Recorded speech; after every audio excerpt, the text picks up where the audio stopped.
Thoughts on football. Aaron Rodgers has told the Steelers, other NFL teams, he's made some personal commitments. Apparently, one of those commitments was watching the Kentucky Derby. Rodgers has yet to decide his NFL future, but it appears that if he does play, it'll be for the Steelers, whose starting quarterback position is still unresolved. That's why we bring in our NFL insider, Jeremy Fowler. He's here with us to give us some insight. So Pittsburgh's still waiting, obviously, on Aaron Rodgers. But then George Pickens' name, it was thrown around in some maybe possible trade discussions before the draft. I know my Cowboys supposedly inquired. What more can you tell us about that? Yeah, so George Pickens, his name was bantered around at the trade deadline or around the NFL draft. I'm told trade talks have really cooled here and that George Pickens, despite giving it some thought about a possible home elsewhere, he does want to stay in Pittsburgh. He feels a loyalty to Mike Tomlin, wants to make this work. He's in a contract year, so I never sensed any sort of major momentum here. Keep in mind, the Steelers are in a position where they need to keep that receiver room as attractive as possible for that man you saw at the Kentucky Derby. Aaron Rodgers not yet signed, so they're not really in the business of trading off capable pieces right now that he could potentially be throwing to. So my sense right now is that the Steelers remain optimistic, like they have been, about Rodgers eventually signing with Pittsburgh, but it's his first foray into free agency in his 20-year career. Still feels like anything can happen, but right now it is status quo with the Steelers and Rodgers. Okay, let's stay in the AFC. Let's stay in that division, by the way, because the Bengals, they draft defensive end Shamar Stewart there, and it's some people said maybe that's an end of Trey Hendrickson in his era there in Cincinnati.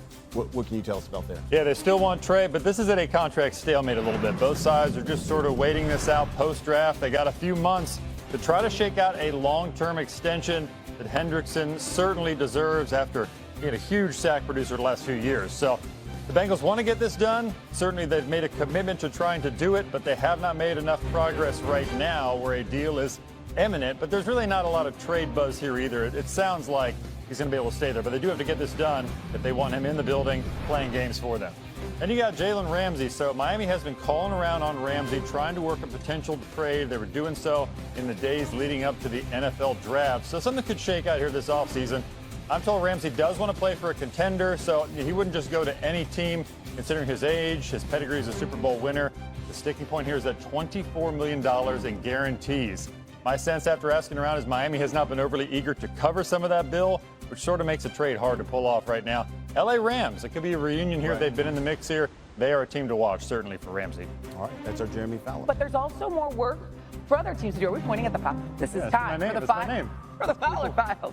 There's a lot of work for a lot of teams to do right at this point in the offseason, kind of, as we creep closer and closer to minicamp and all the other things. Let's start with Micah Parsons and the Dallas Cowboys, though. What's the latest? Yeah, Shay, I'm told the Dallas Cowboys have not yet ramped up negotiations with Micah Parsons and his agent. That doesn't mean that they will not. They are budgeting for that. They want to keep Parsons long term. They do have a penchant for signing their star players. It just takes a little while. Last year, Dak Prescott didn't get his deal done until September 8th, right before the season. CeeDee Lamb, late August. So they could certainly draw this out, but they know what the price tag is, $40 million per year for a player of his caliber. So they're going to save that money, although they could spend a little bit to add a receiver in free agency. Amari Cooper, I'm told there is at least some mutual interest in bringing him back. And next we got Trey Hendrickson with the Bengals. So we're out of the draft.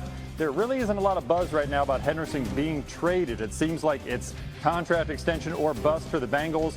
They want to do this as well, but this is really a stalemate. Both sides are sort of waiting this out.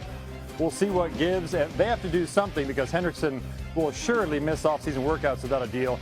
Could even miss some training camp or game action. We'll see how that goes. But he is dug in, I'm told.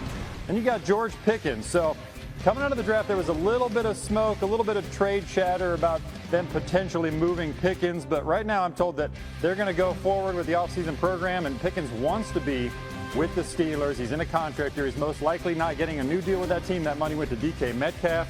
He feels a loyalty to Mike Tomlin, so he wants to make it work. And the Steelers are not in the business of shipping out good receivers right now because they're trying to woo one Aaron Rodgers. So we know that the Steelers remain optimistic from what I'm hearing. Nothing has really changed on that front, but there's no hard update about him signing with the team or anything imminent right now. But at least they should have Pickens in the fold, DK Metcalf, et cetera, for Rodgers, when or if he does sign. Yeah, it's great to have all these receivers. Who's throwing them the ball, though? Right now, the current Steelers quarterback room, Mason Rudolph, Will Howard, and Skylar Thompson.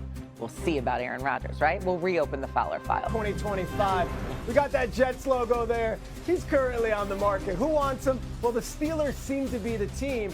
Yet, is he actually going to play? Because You saw him on McAfee. He said, I've got some personal things to deal with. Yep. I'll tell you this. He told the Giants and the Steelers straight up, I have no timetable. If you want to move on, you can move on. The Giants, they opted to pivot.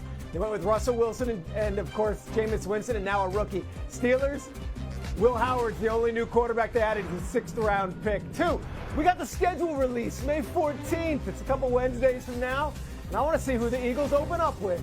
This, to me, is an interesting one. The NFL usually will pit the teams that they think are going to be relevant at the end of the season. The Eagles' schedule, some of the teams that they could play at home, well, the Rams, the Lions, the Bears, and how about the Raiders? Some interesting teams that they could possibly do, and of course, the entire NFC East is a possibility. Who deserves that prime villain of that Thursday night game? My third one's an interesting one. James Cook. You're like, James Cook? Yeah, we know. Josh Allen's the MVP. A lot of running backs got paid this offseason, including Saquon getting a renegotiated deal that will make him the highest paid running back in the league. James Cook was unbelievable last year. He's entering the final year of his contract. His agent and him have publicly said they want more than $15 million. The Bills have scoffed at that number.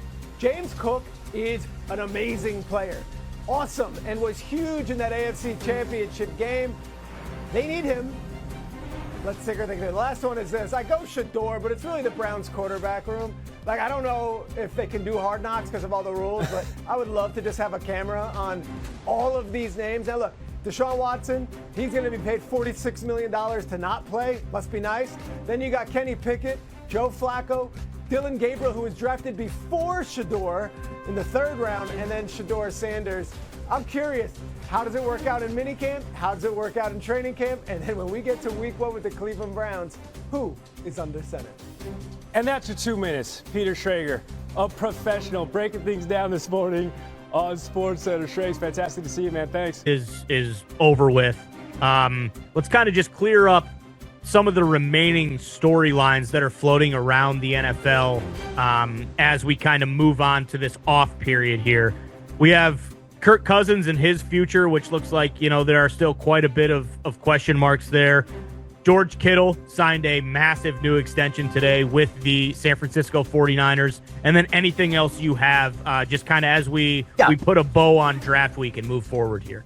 Well, great question. I think one of the more interesting things that came out of draft weekend were all the trades that didn't happen. We didn't get a trade of Dallas Goedert. We didn't get a trade of Trey Hendrickson.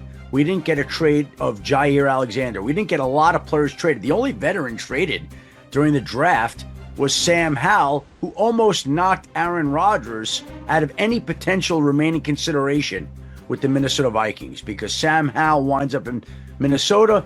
He's there with J.J. McCarthy. The Vikings have filled their quarterback opening that was created when Sam Darnold went to Seattle and Daniel Jones went to Indianapolis.